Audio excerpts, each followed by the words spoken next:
Hey lads, welcome to Wolf Among Us Explained. Today I'll be going through the finale, episode 5, and the theory that I think is the most plausible. So, what exactly happened? Well, in a final conversation with Nerissa, Bigby Wolf learns two things. 1. Nerissa lied about having heard the Crooked Man discussing killing Faith or Lily, although she had listened in on some of the Crooked Man's underhanded dealings. 2. Nerissa put Faith's head on Bigby's apartment building stoop, hoping that he would jump on the case. That in of itself is a big revelation, because it paints a new light over the player's ultimate decision. Sure, the Crooked Man was likely responsible for plenty of wrongdoing in Fabletown, but it was only with Nerissa's evidence that Bigby was able to justify any punishment. Before she showed up, most of what Bigby had to say about the Crooked Man being involved was little more than hearsay. Then comes the real kicker. As Nerissa is heading off, likely to start a new life somewhere else, she turns to Bigby and says, "You're not as bad as everyone says you are."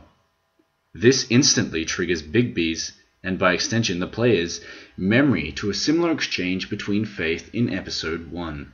And it is then that Bigby realizes the person he thought was Nerissa isn't Nerissa at all. Now here's where things get a little confusing. Some people seem to agree that the ending is suggesting that Faith glamoured herself to look like Nerissa, glamoured the dead Nerissa's head to look like hers, put that head on Bigby's stoop, and has been manipulating Bigby all along in order to take down the Crooked Man. And, for the most part, that seems the most likely explanation, because Falk's Nerissa uses the same line that Faith used. However, things get a little cloudier when you consider that Bigby's found Faith's head lying on the stoop.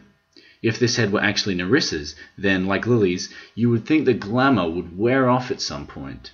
But since this leads to a lot of who is the real Nerissa and who is the real Faith confusion, it doesn't necessarily add up. Another, and arguably more likely solution, is that it was Nerissa glamoured as Faith who Bigby meets at the beginning. She started a conflict with the woodsman, which led to Bigby stepping in, hoping that this brief interaction would be enough for him to want to solve Faith's murder after she, Nerissa, put the head on his stoop.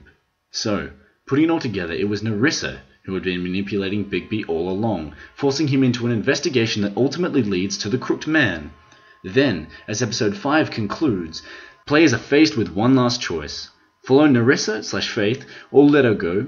By letting her go, Bigby is admitting that although she didn't go about it the right way, Nerissa/Faith ultimately brought the Crooked Man to justice, in one fashion or another. Whereas Pursuit suggests Bigby won't let her get away with the scheme, even if she had noble intentions. I hope you guys found that a satisfactory explanation. It's still a topic of much contention if it was actually Faith or Nerissa at the end of the game. Feel free to share your own opinions in the comments.